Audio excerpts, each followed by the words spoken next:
Curative petition क्या होती है? उदयपुर में पतंगबाजी को प्रारंभ करने का श्रेय किस शासक को जाता है? भारतीय मानसून की दो शाखाएं हैं, बंगाल की खाड़ी और अरब सागर की शाखा।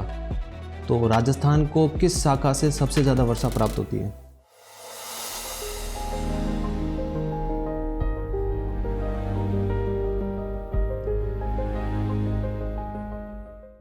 मैं come in sir. Coming. Good morning sir. Morning. Good morning sir. Have a seat. Thank you sir. अपना परिचय दीजिए बिना नाम मेंशन किए हुए।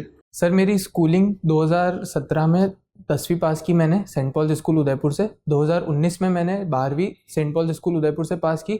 उसके पश्चात मैंने अपनी BA LLB ऑनर्स की पढ़ाई institute of law Nirma university से 2024 में पास की। ठीक है, उसके बाद एकेडमिक्स के अतिरिक्त मैं badminton as a sport pursue करता हूँ और मेरी हॉबी है पतंग उड़ाना। ठीक है, LLB आपने कर रखी है। जी सर। तो फिर आपने एडवोकेट का प्रोफेशन क्यों नहीं चूज किया? सर एडवोकेसी एक बहुत ही नोबल प्रोफेशन है, परंतु मेरा रुझान शुरू से एडमिनिस्ट्रेटिव सर्विसेज में जाने का ही था। उसके पीछे कारण ये हो सकते हैं कि जो नेचर ऑफ सर्विस है, जैसे कि पब्लिक डीलिंग और मल्टी डायमेंशनल अपॉर्चुनिटीज़, उस वजह से मुझे ऐसा विश्वास है कि मैं इधर ज़्यादा बेहतर परफॉर्म कर पाऊँगा। अच्छा अच्छा, तो ये बताइए, अभी प्रेसिडेंशियल रेफरेंस बड़े सुर्खियों में है।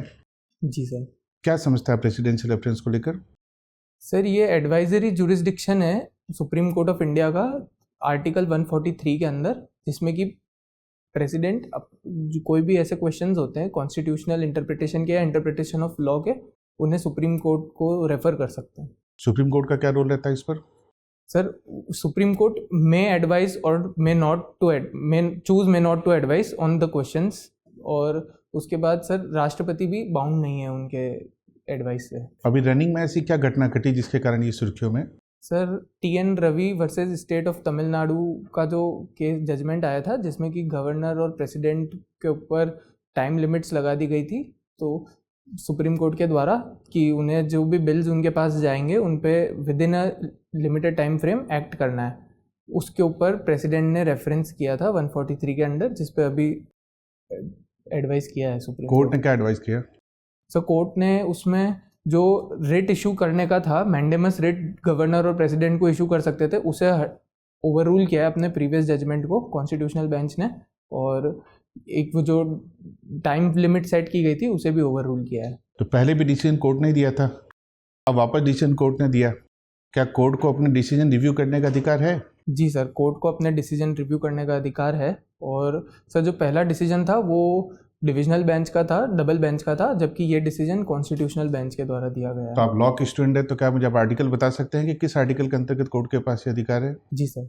सर आर्टिकल 137 के अंदर कोर्ट के पास रिव्यू करने का अधिकार है। ठीक है, गुड। क्यूरेटिव पिटीशन क्या होती है? सर सॉरी सर, मैं अभी पूरी तरह से याद नहीं कर पा रहा। ठीक है, रिव्यू पिटीशन? सर अब कोई किसी भी जजमेंट को रिव्यू करने के लिए अगर अपील की जाती है कि रिव्यू करने की अपील है, तो उसमें रिव्यू पिटीशन फाइल की जाती है। क्या इसके लिए कोई ड्यूरेशन निर्धारित है? सर ये अलग अलग केसेस में, जैसे सर सिविल केसेस में अलग ड्यूरेशन है, क्रिमिनल केसेस में अलग ड्यूरेशन है। सर मैं पूरा टाइम फ्रेम से अवगत नहीं हूँ। श्योर है आप कि अलग अलग है सिविल और क्रिमिनल को लेकर? ड्यूरेशन अलग अलग है दोनों में? सर मैं श्योर नहीं हूँ सर। ठीक है सर। हर्षित जी, जैसे आपने बताया कि पतंगबाजी आपकी हॉबी है, जी सर। किसी विशेष अवसर पर पतंगबाजी करते हैं या फिर जब भी मन में आया तभी पतंगबाजी कर लेते हैं?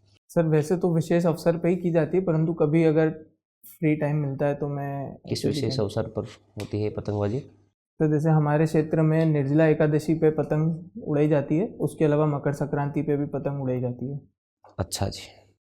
एक तुक्कल होता है जो कपड़े से बना पतंग होता है, और एक जो नॉर्मल कागज़ से बना होता है, अंतर जानते हैं आप इनमें क्या होता है? सर तुक्कल पतंग से मैं अवगत नहीं हूँ। तुक्कल से अवगत नहीं है? जी सर। किस क्षेत्र से संबंध है आपका? सर उदयपुर। उदयपुर से। तो उदयपुर में पतंगबाजी को प्रारंभ करने का श्रेय किस शासक को जाता है? सर ये उदयपुर की जगत सिंह जी जो थे, उदयपुर महाराणा जगत सिंह जी, उनको जाता है सर। निर्जला एकादशी पे पतंग उड़ाने का शुरू किया था उन्होंने। जगत सिंह फर्स्ट या जगत सिंह सेकंड? तो जगत सिंह फर्स्ट। जगत सिंह फर्स्ट। आपने LLB भी किया है। जी। राजस्थान एकीकरण के दौरान ऐसे क्या कारण रहे कि हाईकोर्ट, राजस्थान हाईकोर्ट की स्थापना जोधपुर में ही की गई। सर विभिन्न प्रांतों में जो हाईकोर्ट की बेंच भी थी और अब जो प्रिंसली स्टेट्स थे उन्होंने अपने भी हाईकोर्ट्स बनाए थे, जैसे कि बीकानेर में हाईकोर्ट था, परंतु जो सत्यनारायण राव समिति की सिफारिश पर जोधपुर में हाईकोर्ट बनाने का रिकमेंडेशन था और उस आधार पर जोधपुर में बनाया गया। शोर आप सत्यनारायण राव समिति थे? जी सर। अच्छा जी। आपको ये नहीं लगता कि पिछले दिनों किसानों के ब्लड सैंपल लिए गए तो किसान जो है वो खेतों के साथ खून में भी अपने जहर छिड़क रहे हैं? कहाँ तक देखते हैं आप इसे? सर केमिकल और पेस्टिसाइड का प्रयोग काफ़ी ज़्यादा आजकल किया जा रहा है। जी सर एक लिमिट से अधिक मात्रा में यदि केमिकल और पेस्टिसाइड्स का उपयोग किया जाएगा तो वो आम जनमानस के लिए भी हानिकारक है और किसान जो उसे यूज़ कर रहा है उसके लिए भी हानिकारक है। तो एक स्टिपुलेटेड लिमिट के अंदर ही उसे यूज़ किया जाना चाहिए। इसको नियंत्रित किस प्रकार किया जा सकता है? किसानों को समझाना हो वे केमिकल और पेस्टिसाइड का प्रयोग कम करें, तो आप क्या उपाय करना सर अभी जो शीतकालीन सत्र में भी इस पर डिबेट हुई थी कि केंद्र सरकार इसमें जो यूरिया की मात्रा है उसको जो सब्सिडी दी जाती है वो जो खेत की साइज़ है उसके आधार पर देने का अभी विचार कर रही है। उसके साथ ही राज्य सरकारों को भी जो यूरिया सब्सिडी में यदि यूरिया की उपभोग कम होता है यूरिया का, तो राज्य सरकारों को उसमें इंसेंटिव दिए जाते हैं, जिससे कि राज्य सरकार भी इसमें काम की। राजस्थान का राज्य पशु क्या है? सर चिंकारा। और सर ऊँट। ऊँट। क्या आप इसका साइंटिफिक नेम बता सकते हैं मेरे को ऊँट का? जी सर। राज्य पुष्प क्या है? Sir Rohira. Rohira. Botanical name इसका रोहिड़ा का? खेजड़ी? इसका साइंटिफिक नेम नहीं पता है।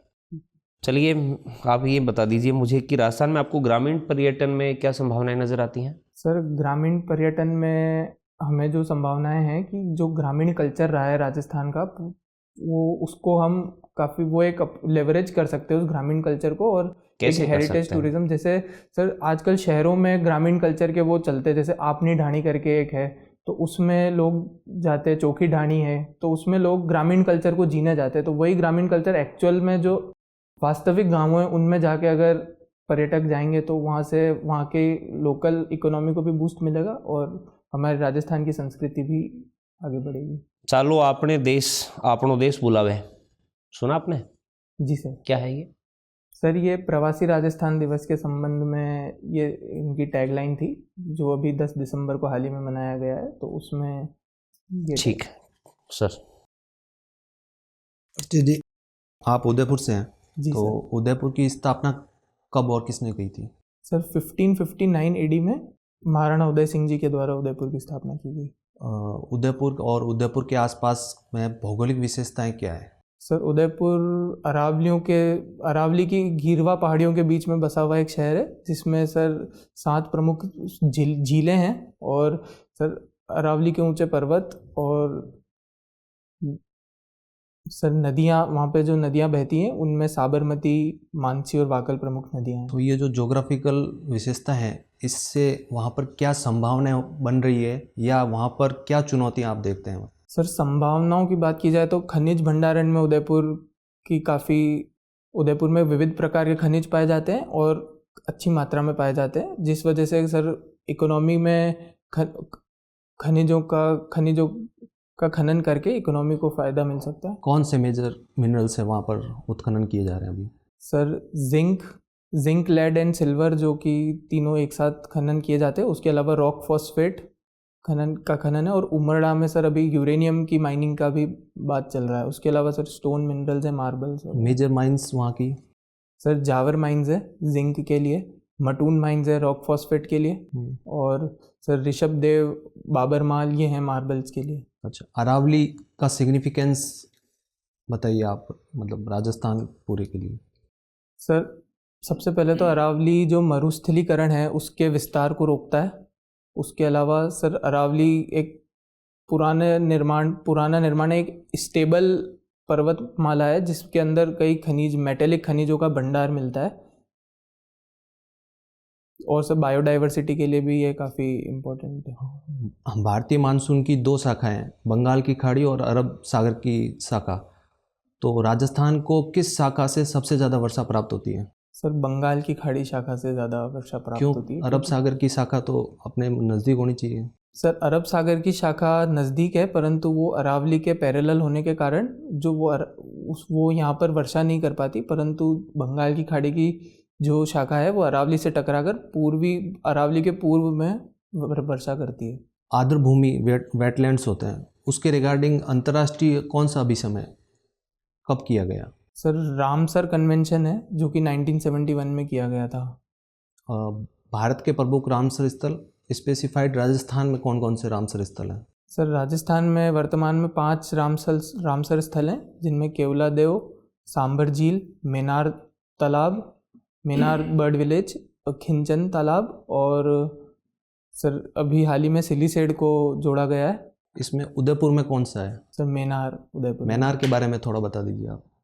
सर मेनार बर्ड विलेज है जो कि उदयपुर में। सर वैसे तो मेनार का ऐतिहासिक परिदृश्य ये है कि दिवेर के युद्ध में जो दशहरा पूजन के बाद जो मेनारिया का गांव है मेनारिया ब्राह्मणों ने मुगलों पर आक्रमण किया था, वो उसका ऐतिहासिक पृष्ठभूमि है। वर्तमान में ये बायोडाइवर्सिटी के लिए काफ़ी ज़्यादा फेमस है। वहाँ पे एक सर दंड तालाब करके तालाब है जहाँ पर कई प्रकार के एंडेंजर्ड गिद्धों की संख्या भी पाई गई है पिछले साल। ठीक है सर। अभी आपने कहा कि पार्लियामेंट का सेशन चल रहा है। जी सर। पार्लियामेंट के कितने सेशन होते हैं? सर 3 सेशन होते हैं सामान्यतः। कौन कौन से? सर ग्रीष्मकालीन, शीतकालीन और मानसून। अभी कौन सा चल रहा है? Sorry, budget session. अभी कौन सा अभी चल सर रहा है? शीतकालीन सत्र चल रहा है। शीतकालीन सत्र के कुछ मेजर फीचर्स, कुछ इश्यूज? सर शीतकालीन सत्र में मेजर इशू सर एसआईआर पर विपक्ष एसआईआर को इशू बना रहा है, जिस पर की डिबेट भी हुई है। उसके अलावा सर वंदे मातरम सॉन्ग के जो 150 वर्ष पूर्ण हुए हैं उस पर भी चर्चा की गई है। एसआईआर क्या है? स्पेशल इंटेंसिव रिवीजन, जो कि इलेक्टोरल रोल्स में रिवीजन किया जा रहा है अभी वर्तमान में 9 राज्यों और 3 यूनियन टेरिटरीज में।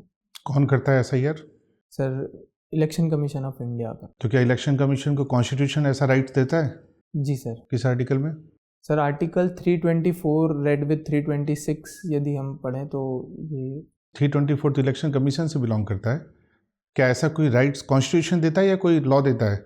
सर लॉ भी the representation of people's act में भी इसका प्रावधान है, पर कॉन्स्टिट्यूशन में इसका है कि election commission of India electoral rolls को मेंटेन करने के लिए जिम्मेदार होगा। वहाँ से ये पावर एक्सट्रैक्ट होती है और फिर सेक्शन 21 जो रिप्रेजेंटेशन ऑफ पीपल्स एक्ट है उसमें इसके पावर्स दी गई हैं। ठीक है।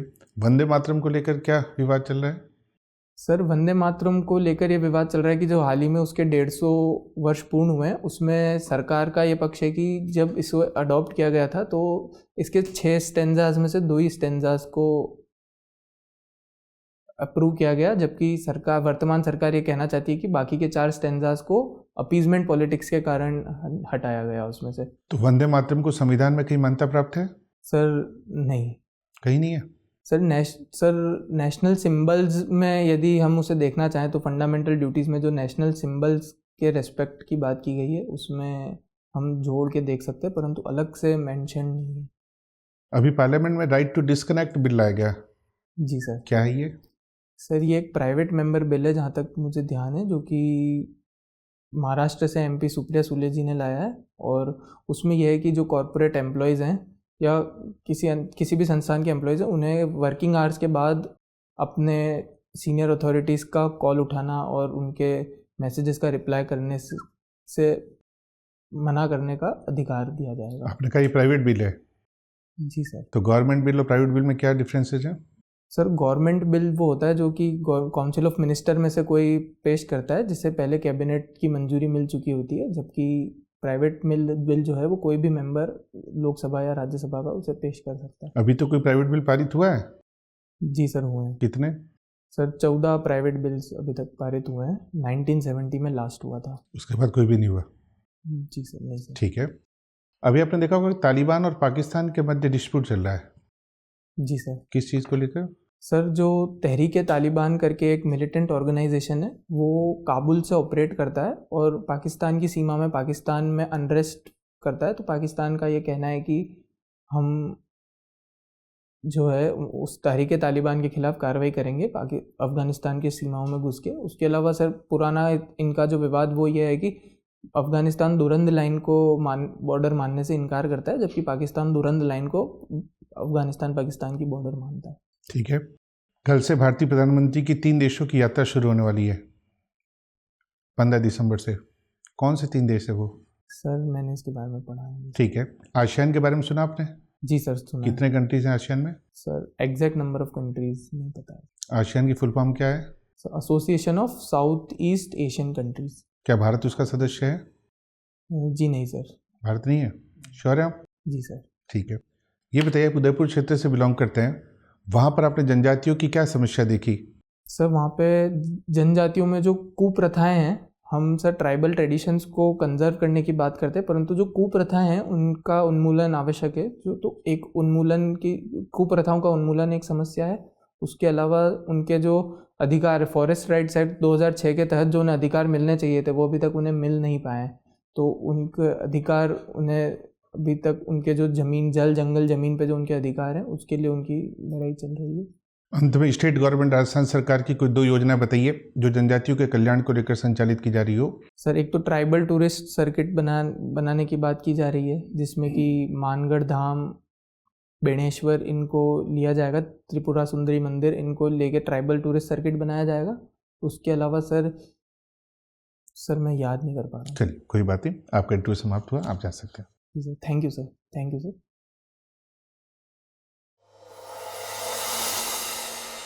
कमेंट।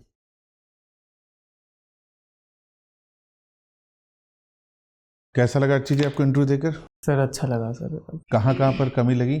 सर एक मुझे थोड़ा लॉ में पिटिशंस वाला है, उसमें मैं अटक गया था, जो कि मुझे वो पता तो होना आपका चाहिए। बैकग्राउंड है तो ऑब्वियस सी बात आपको आना ही चाहिए उसके बारे में। जी सर वो ठीक है। और सर उसके अलावा सर थोड़े कुछ फैक्चुअल क्वेश्चन, जैसे करंट अफेयर का जो मोदी जी की यात्रा वाला मेरे को ध्यान नहीं था, आसियान के मेंबर्स वाला वो। एक, आप हाईकोर्ट की बात की सर ने आपसे, तो हाईकोर्ट की स्थापना जो जोधपुर में हुई है वो सत्यनारायण राव समिति की सिफारिश पर नहीं हुई है। वो पटेल थे, उसमें पुरी थे, SP सिन्हा थे, वो कमेटी थी। उसकी रिकमेंडेशन पर राजधानी जयपुर बनी है और हाईकोर्ट पहली बार जो स्थापित हुआ है वो जयपुर में हुआ है, जोधपुर में हुआ है। जो सत्यनारायण राव आता है वो इस रिकमेंडेशन आता है कि उन खंडपीठ जो यहाँ पर बनी है वो वहाँ पे कमेटी है। अच्छा तो इसे एक बार आप क्रॉस चेक कर लीजिएगा, क्योंकि जी आप सर। उसी से बिलोंग करते हैं। कुछ जो सर ने पेड़ वगैरह के बॉटनिकल नाम आपसे पूछे, तो ये राजस्थान के हैं, तो ये तो आपको थोड़ा सा आइडिया होना चाहिए, है ना। बाकी सर। आपकी सिटिंग पोस्चर, प्रेजेंस, आंसर देने का तरीका सब कुछ बहुत परफेक्ट है। मेंस कैसा हुआ आपका? सर ठीक ही हुआ, मतलब जैसा पेपर था उस हिसाब से सर, अच्छा तो नहीं बोल सकते पर। मतलब आप संतुष्ट हैं मेंस से?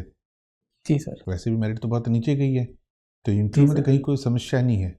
अभी तो आपकी डेट भी नहीं है, नहीं तो आप थोड़ा सा जो राजस्थान का करंट है उसको देख कर जाओगे। राजस्थान सरकार की जो भी योजनाएं हैं, चाहे वो ट्राइब्स को लेकर हो, चाहे वो वुमेन को लेकर हो, चाहे वो चाइल्ड को लेकर हो, चाहे वो हैंडीकैप को लेकर हो, ये थोड़ी सी करंट की कुछ योजनाएं देख कर जाएंगे, ठीक ना? है सर। और जो आपका लॉ का फील्ड है उस पर थोड़ी सी और पकड़ रखिएगा आप। जो भी कानून वगैरह भी चेंज हुए हैं, क्या हुए हैं, कब से इफेक्टिव हुए हैं, इस तरह के प्रश्न आपसे बनने की संभावना है। ठीक है इंटरव्यू में तो कहीं कोई समस्या नहीं है, आपका आत्मविश्वास बहुत प्रबल है। आप कुछ जानना चाहते हैं हम सबसे? सर, बस ये फीडबैक ही चाहिए था। फीडबैक तो गुड है आपका, है ठीक ना? है सर। चलिए, all the सर best। मैं एक ये जो आउटफिट है हाँ, उसके एक रिलेटेड में आउटफिट में पूछना चाहता देखिए, था। ये आपके सॉक्स जो है ना, या तो आप प्लेन पहन लीजिएगा उस दिन, जी सर। और या इस गैप को थोड़ा सा कम कर लीजिएगा। जी जैसा सर। बैठते हैं ना, तो ये गैप बहुत ऊपर है। जी सर, तो मैं प्लेन पहन लूँगा। हाँ, या तो प्लेन पहन लीजिए, जी सर। और या तो कुछ ऐसे पैंट पहनिए जिसमें ये गैप नहीं आए। बाकी तो आउटफिट एकदम परफेक्ट आपका। हाँ सर, कलर कॉम्बिनेशन वगैरह सही है ना? परफेक्ट। ओके सर, चलिए ठीक है, thank you okay, sir, all the best. Thank you so much. अब एग्जाम की तैयारी को और बेहतर करने के लिए हमारे चैनल को लाइक, शेयर और सब्सक्राइब करना ना भूलें।